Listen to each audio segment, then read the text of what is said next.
This video will provide a step-by-step guide to help you register your ByYou Pro Mortis Smart Lock with Apple Home Key. Open the Yale Home app and follow the steps. Next, enter your master code into your lock.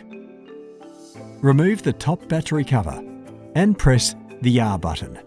Then, on the keypad, press 7, followed by the hash key. Allow any device update to occur. Enter your master or admin code.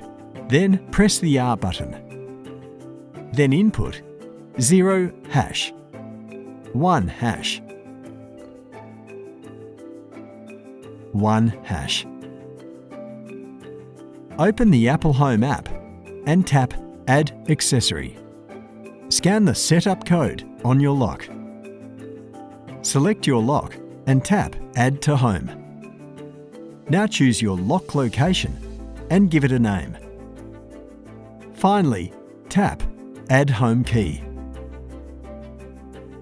Turn on Tap to Unlock to open your door by simply holding your iPhone or Apple Watch near the lock. No Face ID or passcode needed. For added security, you can choose to require Face ID or a passcode. And that's it. You can now use Apple Home Key to unlock your ByYou Pro Smart Mortis Lock.